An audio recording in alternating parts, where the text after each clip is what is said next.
I'm glad to be here and try to learn some things.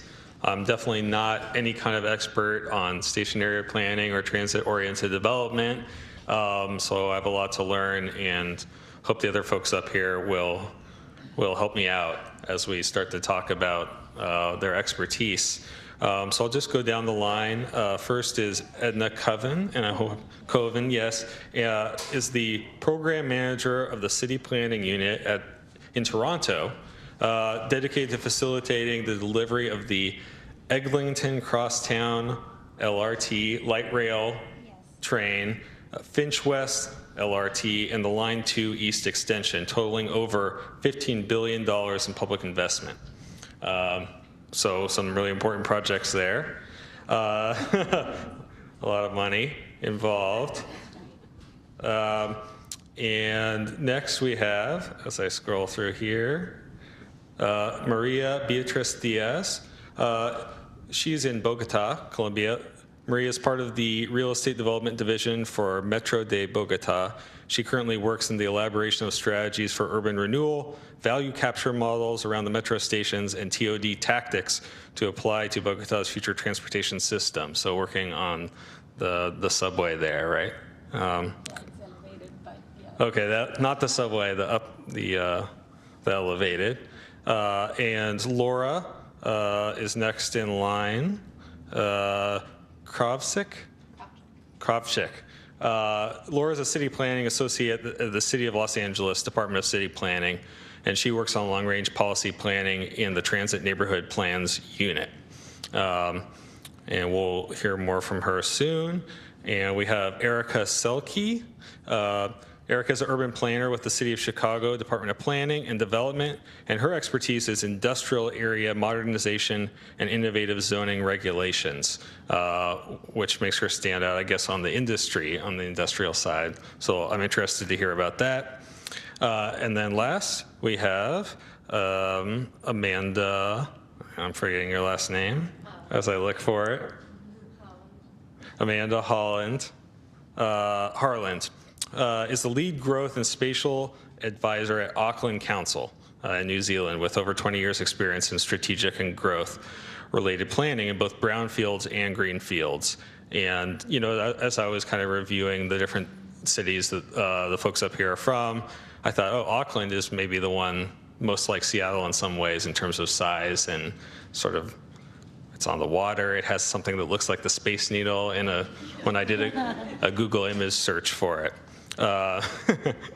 So thanks for letting me be a part of this. And I thought maybe I'd start out just by, before we dive into the details of your work, asking about your impressions of Seattle. You haven't seen a lot, but in terms of what you have seen from your travels around Seattle, especially, you know, as it relates to our transit system here that's growing and the development around it. Did anybody have a sort of an impression to share? Who do you want to start? Go ahead. Oh, okay.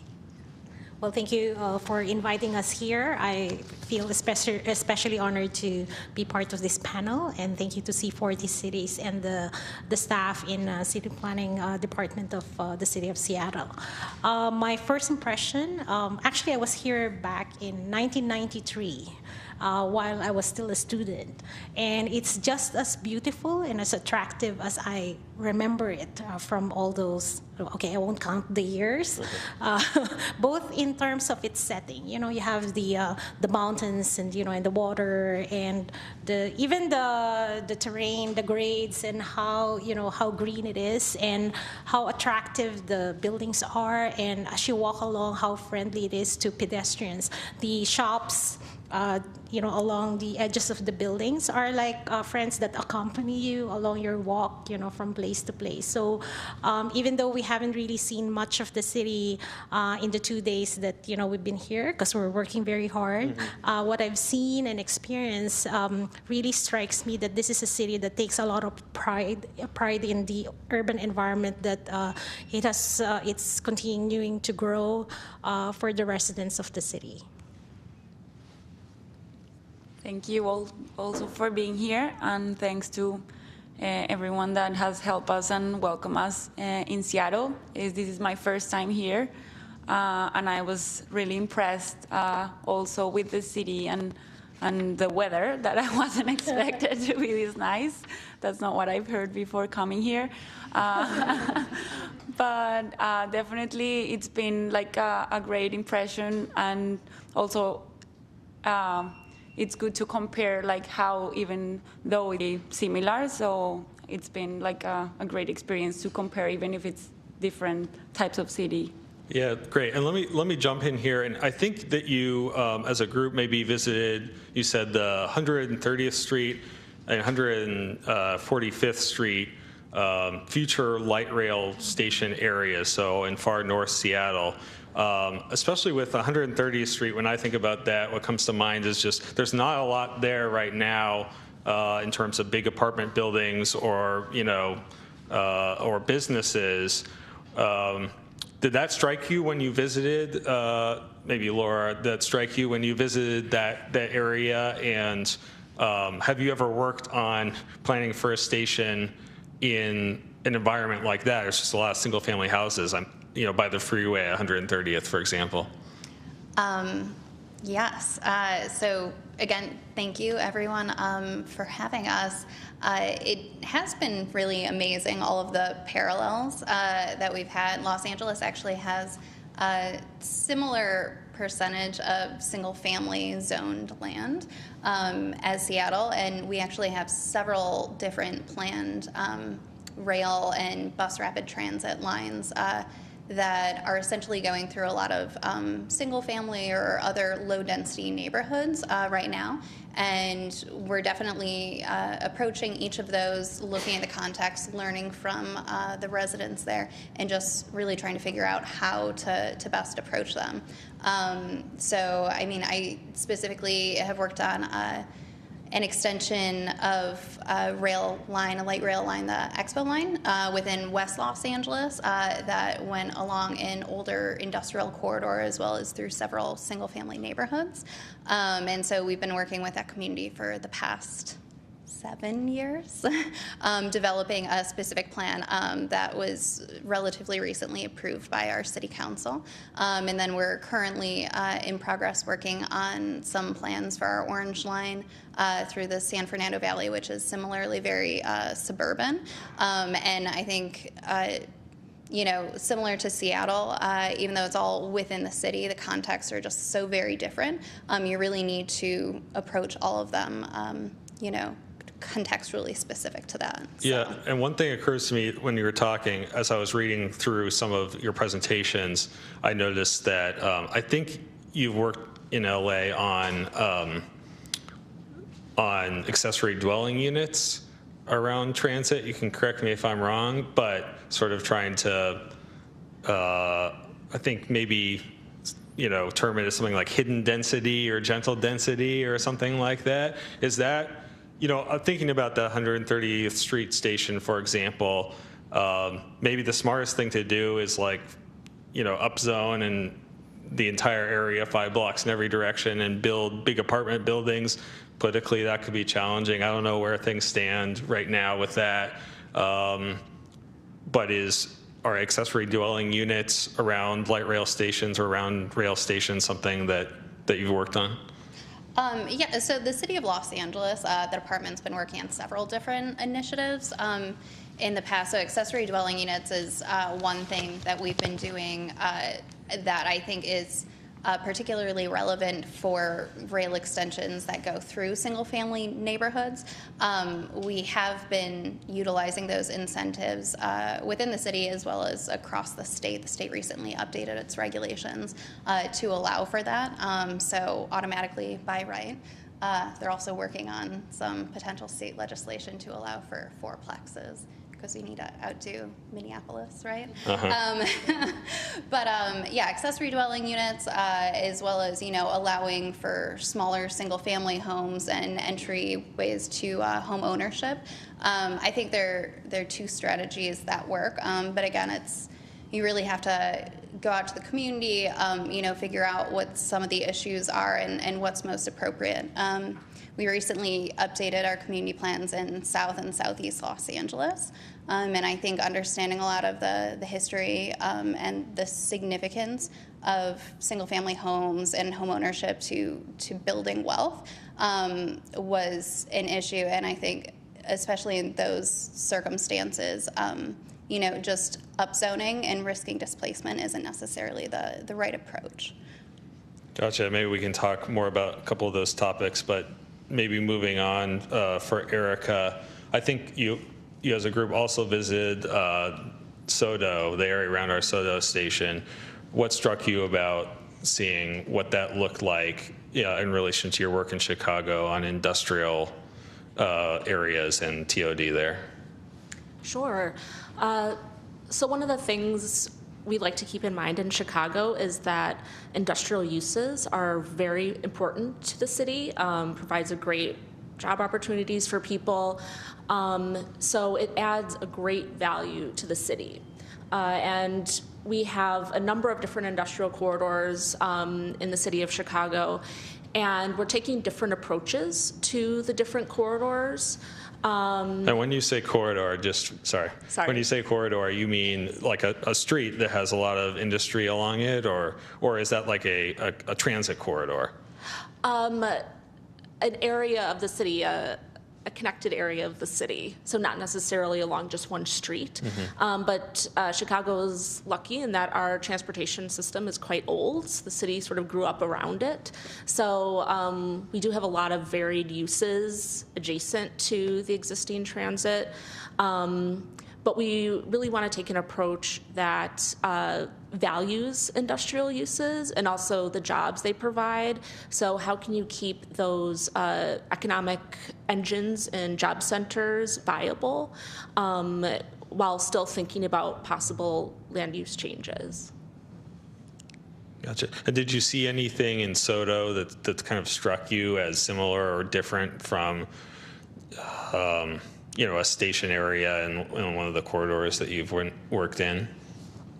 It's a bit more low density than some of the Chicago areas. So I think the pedestrian experience and the connections for people to get from the transit station to jobs within the area will have to be looked at very closely to make sure that people have a safe way to maneuver around the area, which can be difficult with all the trucks and freight rail and things like that, but there's certainly opportunities for those safe passageways. Got it. And Amanda, I'm just wondering, when you flew into Seattle, did you take the light rail from the airport to here, or? I have to admit, is this working? I had to admit that I didn't. It took me 18 hours of That's flying. That's a long flight, to get here, yeah. And I really just wanted to get into the city and check into the hotel. So yeah, I was planning to before I got here, but the way I was so tired. Yeah. Well, one reason I ask is because I think I saw that Auckland is planning a light rail line from the airport to the city, and so that again, with the comparison, made me think of Seattle, and that's what we have right now. Yeah, so we're just beginning that journey, and we have lots of challenges along the way. I think funding is probably our biggest hurdle. It's for a country of our size, we're only about 4 to 5 million people, and Auckland is 1.7 million. So we're not a very big country, we're not a very big city, so anything that is a big infrastructure item like rail, this is the first light rail line in Auckland and New Zealand. It costs a lot of money, so it's a challenge, and we're just beginning that process of starting to plan for it. And the other thing to mention is that the line to the airport is 24 kilometres long, so it's actually quite a big project to to get into for your first one. So, and I think the learnings that I've got from here is probably that it really needs to be done in stages. And I think that's how others have approached their investments. It's not necessarily biting off the whole thing, but doing it in phases. And that's probably more achievable. Great. Thanks for sharing that. And maybe we'll just come back to the beginning here. And Edna, can I ask you, you've overseen or you're overseeing a number of big projects. And it sounds like coordinating sort of across agencies or across, different needs and priorities. What's been your biggest challenge working on those projects in Toronto?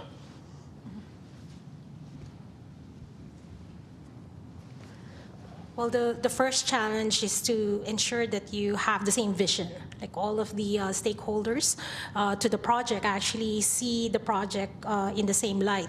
In the city of Toronto, city planning, the city in particular, sees transit projects as city builders. We don't see them just as an infrastructure project.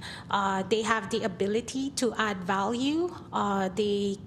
Because of the length, the scale of the project, it impacts the very urban fabric and the different connections and the image of the city itself, right? So that has to be the same. We have to share that same perspective with the transit agency or the project sponsor, who tends to see the transit project as an infrastructure project, but how it sits in the context and how it adds value to the city is something that should be the beginning of the conversation and the very premise of the business case for the transit project. So that's the number one, I would say, thing to establish when you embark on a transit project delivery process. And the second is how to sustain that over time, right? And how to sustain it, as I've shared with the group, because I oversee development of the process. I participate in developing the process for delivering not just the transit project, but also the city building aspect of it, the planning study and the establishment of policies to ensure that complementary growth does come over time to support the transit project. So the governance structure, establishing clear roles and responsibilities, expectations, boundaries with what the different stakeholders are responsible for, and not heaping all the responsibility on the transit project to deliver. And the third thing is time. Recognition that it takes a lot of time to build these things. I've been with one of the projects there. I've been involved since late 2011, but really the beginning of 2012. But the environmental assessment was done 2 years prior to that. And it's now 2019, I'm still here. And the line is going to open in 2021. Different directors, different mayors, how to ensure that over time we keep our focus on the vision, what we're trying to achieve, and to try to stay on track despite the changes in politics and political direction, so that we achieve the goal that we started with. Yeah, and that's interesting. In talking about getting buy-in from everyone and making sure everyone has the same vision, how do you go about involving community members, the people who live in the area specifically around the transit stations, to make sure that what's being built and planned is what they want and what they need, rather than what necessarily that mayor of that time wants, or real estate developers might want? How do you ensure that the community members, it's their vision? Amanda actually has a really good answer for that one, but I'll share our Toronto experience. I'm learning. I learned from her from the Auckland experience as well. But for Eglinton Crosstown, it's a 19-kilometer line. It's involving the public early in the development of the project.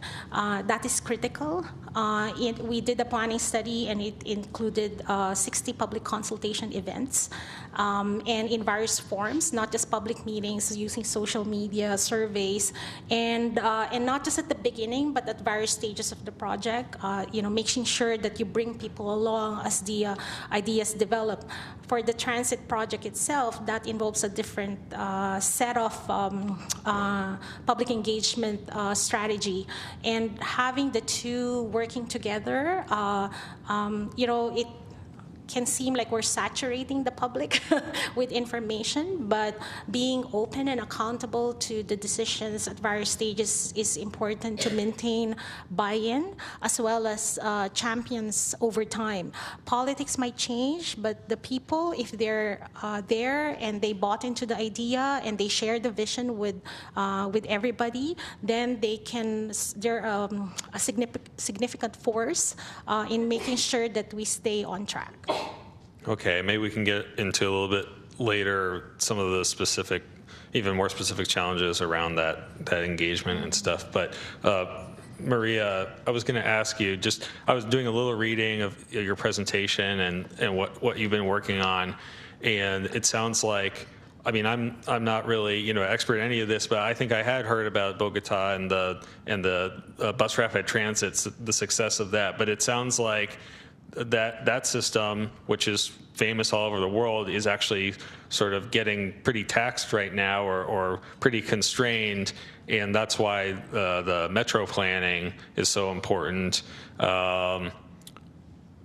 Is it also that there hasn't been transit-oriented development around BRT, but there will be around metro, and that's the difference, or what? Yeah, I think that's one of the issues that we had with the BRT, that it was planned just as a transit system and not like looking at how much impact it would have in the areas that was happening. They started to look at that like farther away when the system was already working, and also the construction wasn't as fast as it should have been. I think Bogotá, from the cities that we were studying this week, it's the denser and like one of the most population and the only one that doesn't have a metro. So I think it's a project that we've been waiting for a long time. The BRT system was one of the solutions, but it wouldn't work by itself. So now what we're trying to do, it's doing the TOD with the metro planning and also connecting the BRT system with the metro, so they both work together as one big system that gets like the demand that the city needs. And how are you, since you're at sort of the beginning stages of planning a whole metro system, how are you engaging with community members where there may be stations where there are going to be stations? What's your strategy for that? Right. Well, we have a big team from the metro company working on all these topics, which are very sensitive for Bogotá, because the metro line would be in the neighborhoods that are like lower income and that are like taking 2 hours or 3 hours to get to their jobs. But also, as the metro system is going to be elevated, the impact that it's going to have in the city, it's very big, and it's going to affect everyone that's like around the line. So for now, they've been focusing on the people that are going to be displaced because of the location of the stations and trying to relocate them around the stations and in the same areas. But we still have like a way to go, like from the rest of the areas where the stations are, and what's going to happen when the projects are going to start being developed in those areas. And this may be a silly question, but is the reason why it's elevated rather than underground just because it's cheaper? Is that the main reason why? Yeah, that's a big discussion that has been going on, because like the last politics had like one of the studies for the underground, and then they changed it in this administration. But what happened was more for the cost of the project, because Bogotá ground is like really not good for construction, and we couldn't do it like with the right machine that could just like do the tunnel. So after some studies, they decided the best and fastest way and was doing it on top. On top. Yeah, I know that, we're talking about some of those issues here in Seattle right now, because our first light rail sort of extension or line, through South Seattle was on the surface streets. Now there are extensions, and some neighborhoods are wanting tunnels, and so there's a difference there, and a debate to be had about who gets what. Yeah. Erika, what about in Chicago, where you've had, I guess, an elevated, but a subway, a metro system for so long? Is it different where you're not planning a station and the development around it at the same time? You're coming in after the fact. How is maybe that different from what some other folks are working on? Sure. So we have been adding infill stations where there are big breaks between two stations. We've added stations there in the middle, and in those cases, we've seen closer to downtown, we've seen a great deal of more development in those areas, both office and residential. And it's relatively inexpensive to do. So that's been really successful. Another thing that was implemented just a few months ago was allowing TOD developments along high-capacity bus lines. So some of the bus lines in the city have higher ridership than some of the rail lines. So there are about 20 bus lines in the city that have that high ridership. So we're allowing the TOD regulations, zoning regulations, to apply to those lines as well. That's interesting. So sort of broadening the idea of what transit-oriented development can be. And for you or anyone else, I'm wondering if there's a particular project that you've worked on or that's just happened in your city that you thought was, or that was judged to be a real disaster in terms of displacement, or one that's and sort of making sure that the people who live there can benefit from that amenity, and or maybe an example of one that was done really well and that you think should be looked at as a model for people like here in Seattle or elsewhere. I'll just say that in Chicago, it's a unique situation in that some of our rail lines run through neighborhoods that are booming, that are really growing, and so we're seeing issues related to gentrification where property values are increasing quite a bit. But then there are other parts of Chicago that are seeing a great amount of population loss, and the markets are quite weak. So we'll have train stations with acres of vacant land around them just because the market isn't there. So we're trying to find new policies and programs to address both gentrification and some of these weaker market areas to get more investment in those. So we're we depend a lot on affordable housing regulations for those areas that are gentrifying, and then also looking to sell city-owned properties in some of the weaker market areas for $1 to developers who could develop for affordable housing on those sites. So it's a unique situation and trying to sort of balance that. Does anyone else have a thought of sort of an example of done right or done poorly? I don't have an example because we're quite new to doing transit-orientated development. We do have a couple of really good Tod Developments on heavy rail, but in terms of our light rail, and we haven't really experienced that gentrification yet, but on our light rail, as I said, it's 24 kilometres long, and it goes through some very different communities, very similar to the Chicago situation. And so what we're aware that gentrification is possible in one of our areas in South Auckland.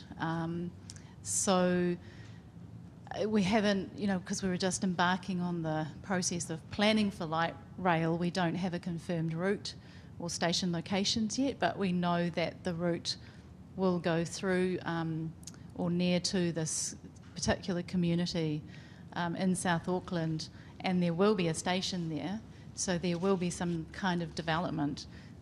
We just need to make sure that gentrification doesn't happen. So we have the opportunity to put in place policies that ensure that it doesn't happen. So that's kind of our perspective on that one. Maybe I'll share about the change in the way transit facility or transit stations are embedded into the city fabric, the change in approach. We have an existing subway line, the Bloor-Danforth line, where the stations are actually one property back from the main street. So, and the expectation was that the properties that are along the main street will actually intensify. It didn't actually happen, and for some reason. But what's the change that I want to highlight is that approach where the station is not participating in the life of the main street, that is actually tucked away one property back. So it doesn't have the same civic presence that the current thinking about how to integrate transit stations in along the main street has shifted. For the Eglinton Crosstown and the Finch West LRT, the stations are actually placed prominently along the main street so that they participate as civic destinations along the corridor. Second thing I would highlight as a shift is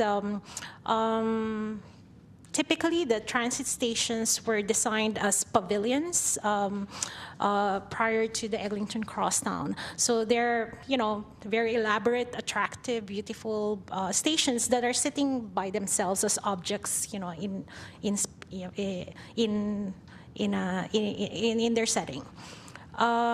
With the Eglinton Crosstown, the LRT projects that I'm looking after, the approach is to make the stations, design them such that they are more easily, there's more of a standardization approach to the design, developing a kit of parts that is applied in different combinations to suit the different settings where the different stations are, and enabling these buildings to be easily taken away and the station integrated into a larger building envelope. So, and that is because of the shift in focus in enabling transit-oriented or transit-supportive development to happen, being the priority as opposed to having a beautiful pavilion station. They're still beautiful, but as opposed to having a beautiful pavilion station that will never get integrated into a larger development envelope. And when you talk about the integrating into a larger development envelope, in any of your cities, is there a requirement that above light rail stations or directly around it, that affordable housing be built, or that if housing is built, it be affordable or partly affordable? What are the regulations there? Anyone who wants to take it, really? We don't we're thinking about using that area, but for now the regulation that we have is for the buildings next to the stations, not on top of the stations. But that's a conversation that we're having in terms of uses that we can build on top and how much, but it's not defined yet. So in Los Angeles, our Metro Transit agency has become much more engaged in looking at their projects holistically and comprehensively. And one of the ways that they're doing that is really evaluating their joint development program and looking at all of their projects, their site acquisitions, not just as building out this transit facility, but as opportunities to improve the community and create opportunities for housing and for jobs on site. So They actually do have a goal of, I believe it's 30% across their portfolio of joint development for the units to be affordable. And they're actively looking at all of their lines as they're looking at alignments to see how they can more strategically look at and acquire property while they're building out the lines. So I think that that's one thing that they're doing individually. And then as a city, we actually recently adopted our affordable housing linkage fee ordinance, which creates a dedicated fund for affordable housing, and that applies to all new development. There were some state restrictions on inclusionary housing that have recently been removed, but that was how we went about addressing that. And so we have that as a requirement, but then we also have incentives for properties around stations as well as around major transit stops, which can include intersections of bus rapid transit or high quality different transit types. To utilize different incentives that provide additional development rights in the form of floor area or height or setbacks, parking reductions, things like that, in exchange for affordable housing. So those are a couple of the ways that we're addressing it and trying to ensure that any kind of development or growth is inclusive.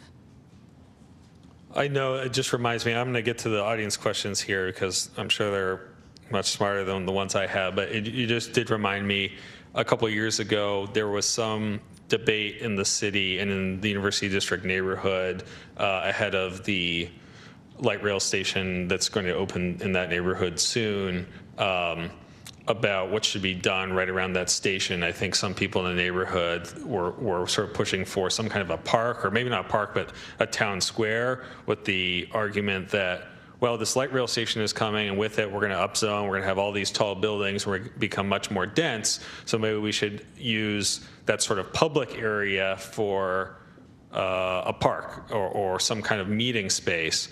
Whereas, you know, there's also an argument for, well, if we have that property, let's do affordable housing. That's the most important thing in a city that has affordable housing problem like Seattle right now. I think actually what's going to be built is because of an agreement with the university for around land is offices. So neither of those two things, but I don't know if anybody has a thought about sort of how you go about prioritizing, if there is public land right by light rail, how you go about prioritizing what it gets used for. In Chicago, we've had a couple of what we have called mega developments, where they've been multiple acres of land that have been redeveloped and will have transit access. So I think one of the things we've tried to share with the community is realize that there's a give and take. So in some instances, there could be a potential for open space, and open space was approved, but the floor area needed to go elsewhere, which is usually up. So people who didn't want to see a lot of height in buildings began to understand that there's this trade-off where you can sort of have the floor area low over a larger parcel, or sort of pile it up and have room for open space as well. So again, trying to find the balance between those. Great.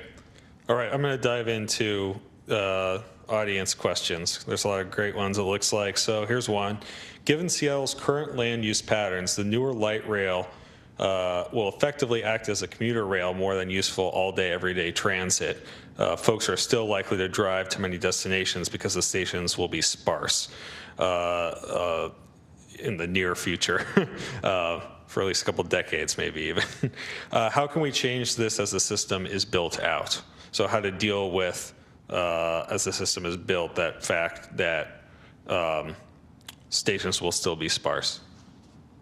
Does anybody have a thought on that? Yeah, I mean, we have a similar issue in Auckland, where our stations can be quite far apart, and we're having this very debate with our first light rail line. And that's where I think the network needs to work as a whole, and it's not just about the light rail line or the heavy rail line, it's about the other modes that connect into those stations. So the bus feeder system, the bus feeder network needs to be planned and to work really well together.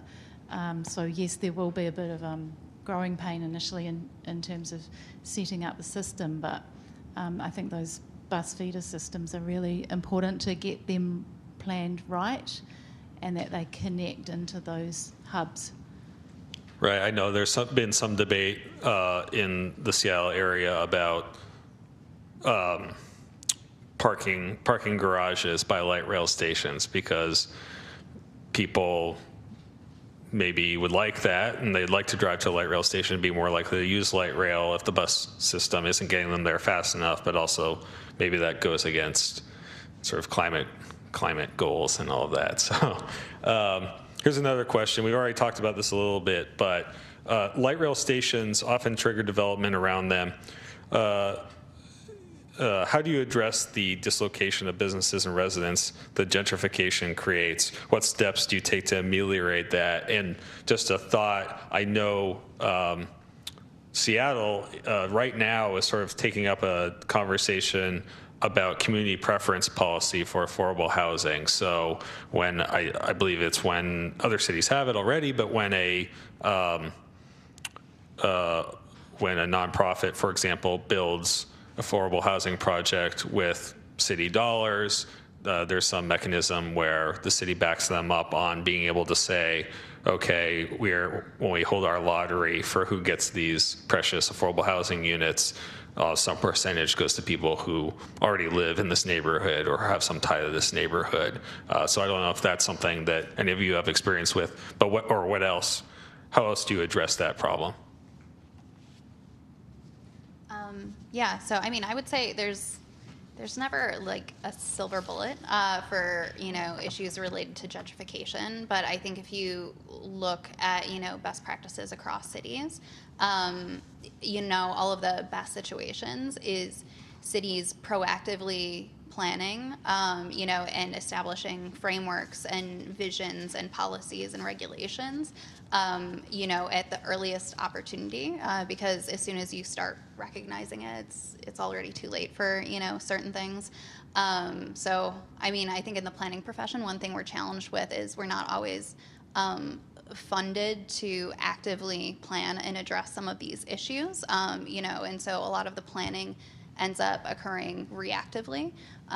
So I would say, definitely look at policies that can be implemented ahead of time before you're even planning the alignments and the stations to stabilize existing communities, to ensure equitable development. And I wouldn't necessarily assume, I think we need to look at transit infrastructure as creating opportunity for, healthy and livable neighborhoods for everyone.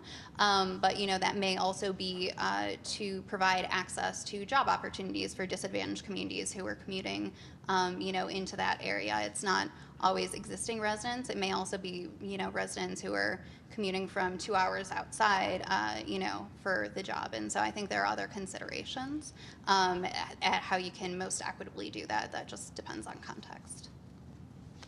Does anyone else have a thought on that question?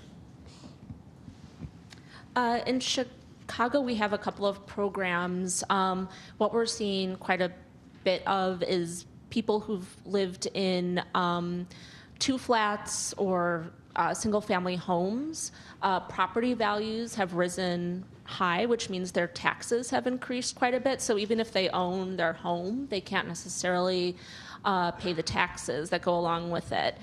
So one of the programs is a forgivable loan to owner-occupied buildings if they would like to do improvements to add a basement apartment or a secondary apartment on their property, which could then offset the tax increase and allow people to remain in their homes. And we're also seeing people who are buying 2 flats or 3 flats and combining them to make just one giant house, which also lessens the amount of affordable housing. So providing loans to people to buy 3 or 4 unit properties in certain areas if they promise to maintain one or more of the units as affordable and maintain the units and not just make it a single family home. Okay, interesting. And this is kind of related, and Maria or Amanda, maybe it'd be good for you because you're in the planning stages.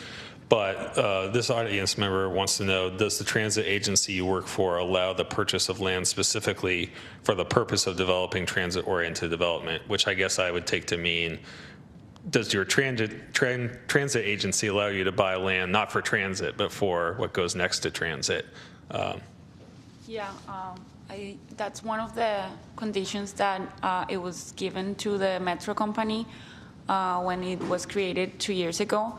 And that's one of the advantages that we have as an entity, because for now we have the financing just for the infrastructure, but eventually for the projects that we will be developing on the sites, we do have the potential to buy those lands. So what we're doing is like they're valued at commercial price, and then we do the offers, and then the people that are living there have the option to like accept the offer or then do the process of like relocating or expropriating in case. But it's not just for any project. It has to be part of like a mega project that would be next to the station and that would have like all the TOD requirements that we're planning right now. So, but we do have that potential of acquiring the land for other projects other than the metro.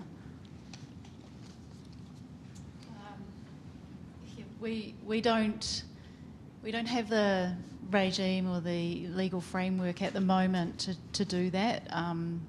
We would be building the light rail and the stations within a defined area of land that we actually need to provide that infrastructure, not wider than that. But our government is looking at setting up an urban development authority. And so that would have additional powers potentially, and it's part of a wider government program to look at increasing the supply of housing everywhere. We have a shortage of housing across Auckland, but it's actually nationwide in particular areas in New Zealand. So the government's rolling out a program to look at how to increase supply of housing and affordable housing. But it's multi-pronged. It's coming at it from all sorts of different angles. And so one of the things they're looking at is setting up a UDA, which could potentially apply to transit-orientated development. But the other initiative is that our government is actually replacing current social housing stock because it's getting quite old and it's not fit for purpose. The homes are not healthy. So they're actually knocking down and rebuilding quite large areas, which some of them happen to be strategically located where our light rail will go. So, and I'm interested, as that is done, that redevelopment of that social housing, is it being done as just rebuilding that public housing, or is it being done in a mix? Yeah. And is that partly because the real estate developers see the rail coming and want to get in there, or is it to help?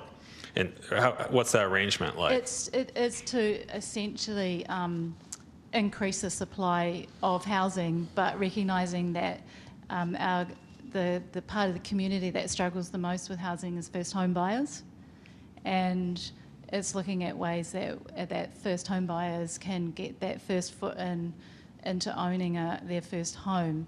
And so the idea is that yes, they will replace and increase the supply of social housing, but there'll be homes offered to the market at an affordable rate, and then there'll be other homes that will be offered just to the general wider market. Okay. Here's another question. Knowing that concerned landowners and pesky urbanists will be highly engaged no matter what, how do you reprioritize staff and funding to greatly increase engagement with immigrants, people with disabilities, people with kids? And should cities do open houses anymore, since it is the same 20 people on both sides over and over. Anybody have a thought on that? Are any of you, have any of you been involved in engagement efforts that aren't open houses? I know you mentioned social media, but what about other in-person, face-to-face ways of engaging that aren't traditional? Yes, so our public consultation or civic engagement approach is not just focused on making people come to us to get information. We actually go to the community. We participate, for example, in festivals, in programs in the community to get our word out. We go to the malls to share about our plans. We have focus groups, for example, because there's varied interest in the community. So we'll have consultations specifically for example, business owners, so that their specific interests are addressed in that conversation. Then we have ones for example, property developers, right, in the area, or huge land owners who have the potential to do larger or more comprehensive development. We also consult, the general public who may want to come, and or for example, if there are specific associations like cycling groups. We are open to organizing, and we try to identify all of the different community groups, the different stakeholders, and design a consultation strategy that would seek to engage as many of them in various forms and in ways that are as convenient as possible for them to participate in. For example, people with young families don't necessarily have the time to be able to, they don't have the resources or any support to leave their children behind. So we organize like a little mini daycare in the public consultations so they can leave their kids there for a while.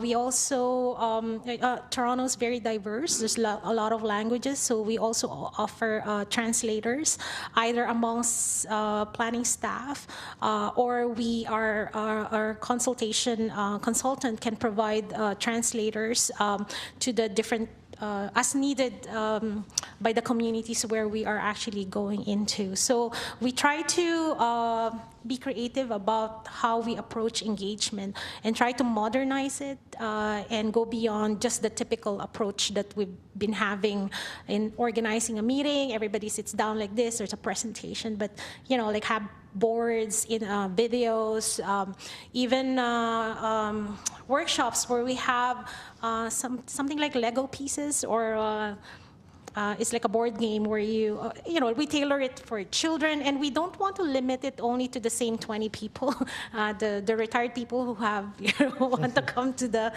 engagement all the time. But we also go to high schools, elementary schools, and try to engage them at the level. And it's especially important to engage the younger people because they will grow up and they will actually be the ones using the system. So it's actually more important to have them participate so that they actually become our champions. As the years go by, we implement the long-term process of delivering transit.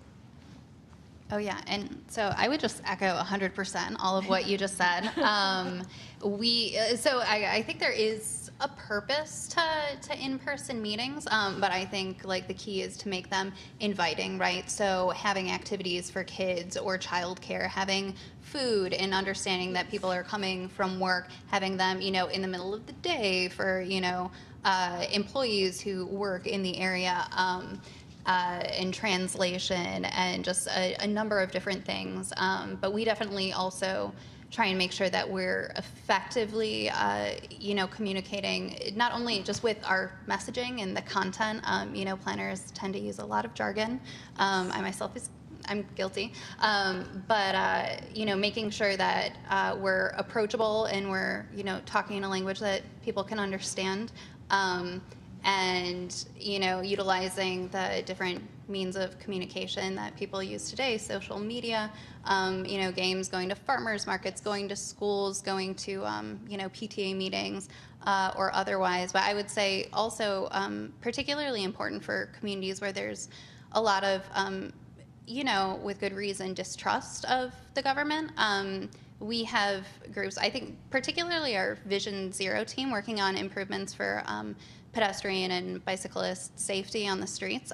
They've been engaging community-based organizations, and also not just having them do their legwork for them, but hiring them and paying for their time, knowing that they have established connections and trust with the community, and really being able to craft the interventions that they would like to see, rather than us just kind of asking their input on concepts that we've already developed.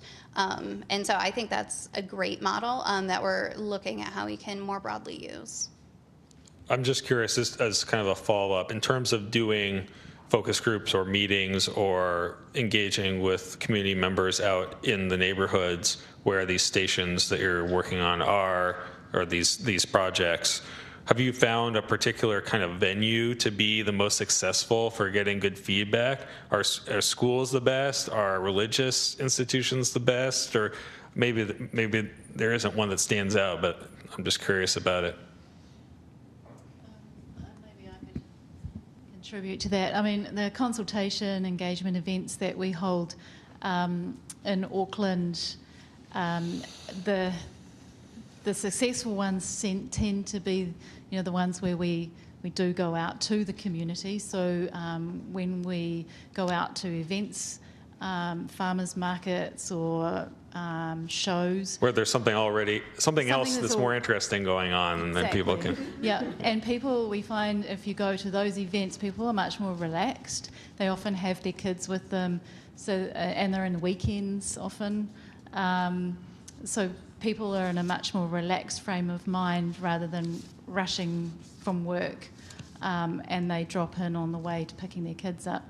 But we also, having said that, we also do a lot of drop-in sessions. So we try to make the times, like someone said, varied times of the day and days of the week to suit lots of people's situations. So we find that the drop-in sessions really good and really well attended. The public meetings, we find we're moving away from them more and more. We don't find them as valuable as such as the drop-in sessions or going out to events. And I just, to add that I think people really value, we make sure that we have a range of the technical experts available at these sessions, so not just the drop-in sessions, attended by one or two staff members, but we actually have a range of the expertise available because people take the time to come to these things and they have a particular question that they want answered, and it's really good to be able to put them onto somebody who can actually help them and give them a detailed answer. So that's something we've found works really well, is to have that range of expertise available. Got it. One thing I would say really quickly that we have found a lot of success with is having QR codes for surveys or links or something on the actual buses, so that you have transit riders who can just fill it out while they're riding. It's a captive audience. So that has worked great. But yeah, I think, again, it really depends on what neighborhood you're in, what people respond to. Oh, the other thing, we have done a much better job more recently tracking who we're actually talking to, as far as, how are they engaging as a stakeholder, and then also like what areas are they from. And so I think really using that data to better guide and target, communities that we haven't been able to talk to has been super helpful. Great. Another question, can panelists speak to how to reconcile different visions on stations and single-family residences? People who prefer no land use change versus the broader interests of the city and neighbors 1 or 2 miles away who also use that station want to see a commercial and residential hub nearby. How do you sort of broker? Actually, Edna, I think maybe when I was looking at some of your materials, you mentioned I think you called a phase of project planning or something like that, the negotiation phase or the horse trading phase. I don't know if that applies to this, but how do you reconcile those things?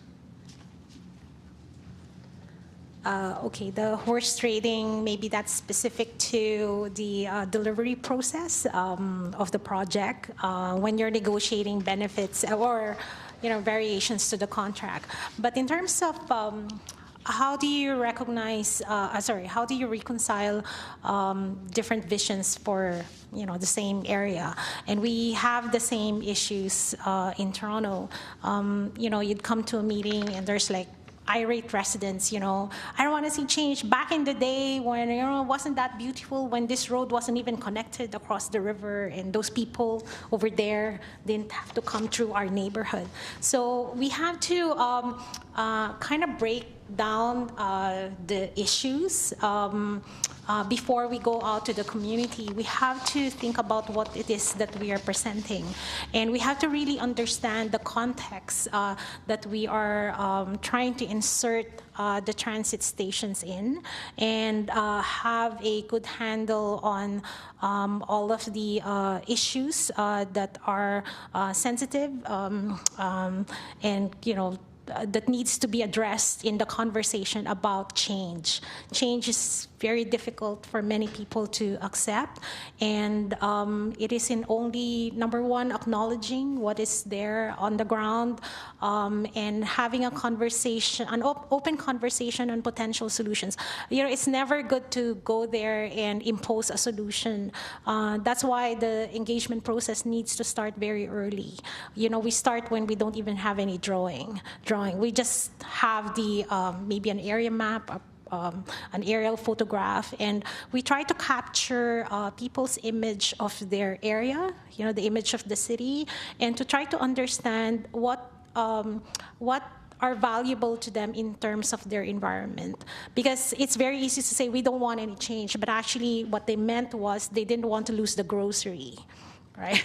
So as long as you can tease that out in the conversation, but the conversation really needs to be broken down and focused so that you can clearly identify what is it that people are really concerned about, rather than a blanket statement of I don't want any change. Oh, that's interesting. Yeah. Does anybody else have a thought on that particular question?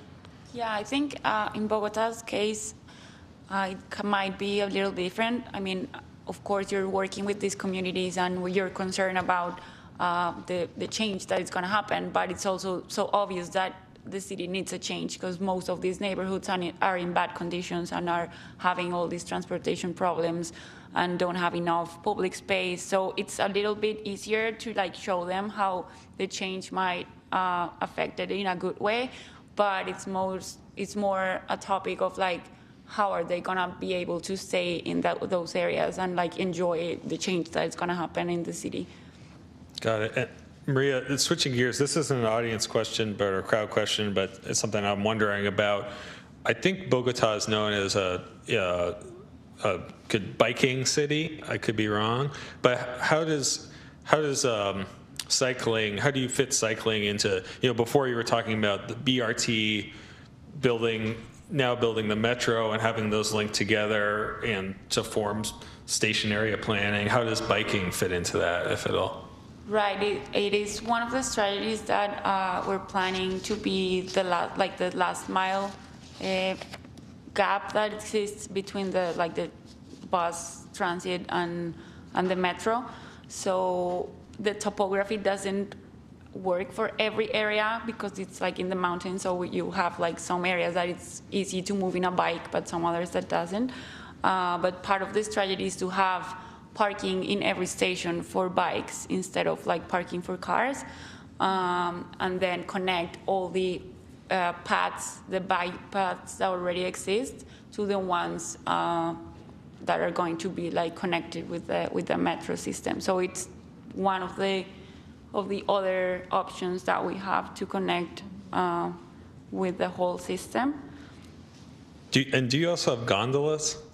Is that something? No. Ah, the Cable cars, Okay, yeah. I thought you said like yeah. We do have one line that we just opened actually a few months ago. It's part of the strategy that we're using for all these areas that are really far away from the city center and are located in the mountains. There used to be illegal or like informal neighborhoods that with time have become legal. But people are still like don't have enough roads or facilities. So that it started in Medellin, which they already have, I think, 4 or 5 lines. We're just starting with ours, but actually it's a good example of how the neighborhood starts changing without even us making the changes. Like people are like painting their houses and like small things that people do. And you can see like how it transforms the neighborhoods without even the city or the entity starting to make the interventions.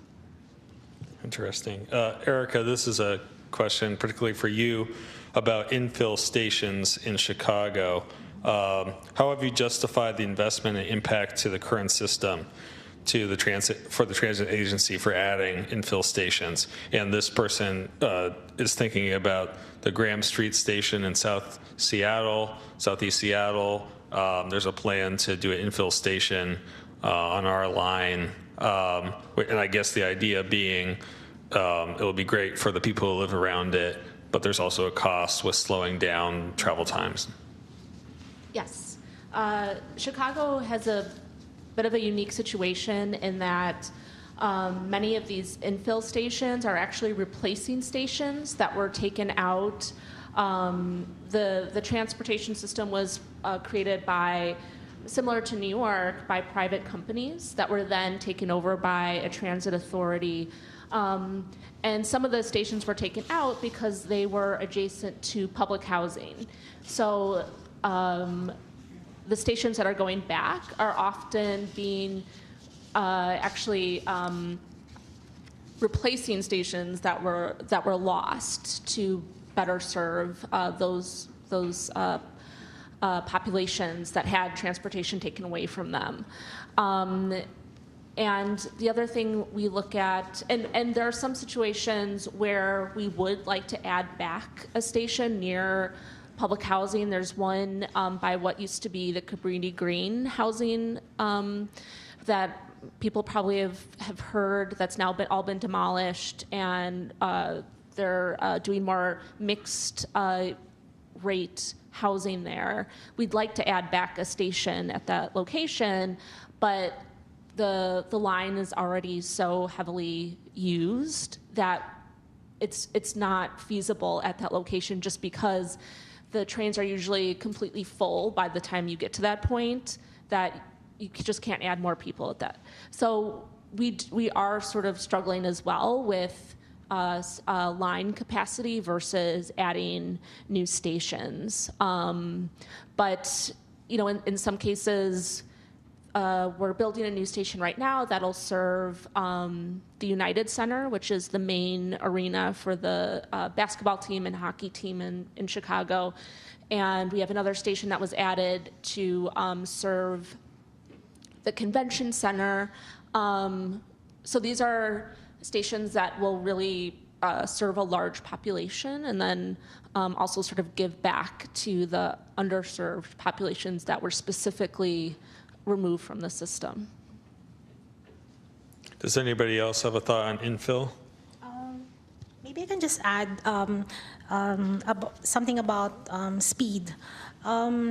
The LRTs in Toronto are not seen as commuter lines. So it's not getting from this end to that end. It's like a local transit network. So the stops are actually quite frequent. So they're on average a kilometer, so that's less than a mile, and that's to enable people to easily move from place to place across the entire corridor. So the goal is not to get them as fast from end to end, but it's actually to improve access to different destinations and more frequent destinations across the corridor. So, and that's why the LRT corridor, the guideway, is actually not in a separated corridor away from the main street. It's actually in the main street, and that's similar to our traditional streetcars, where it's embedded in the streets. But the LRT does improve safety and speed in a way by having dedicated guideways. But the idea is to improve local access as opposed to a commuter service for the line. Just another kind of thought I had, and I will wrap up, I think, soon, but as you plan sort of infrastructure improvements and amenities and investments where you're building or where you already have transit stations for good reason, how do you deal with those areas which continue to not have rail, and what's the sort of push and pull between, well, this area doesn't have transit, and so the folks there may be, the most underserved just in general. Maybe we should do a park there, for example, versus, or housing there, versus spending limited public resources to do it someplace where you do have that transit, where you're going to get a good bang for your buck. How do you deal with that difference? I think the city has to decide for itself what its priorities are. We do have stations that are located on Eglinton. We have stations that are located in areas where redevelopment is limited.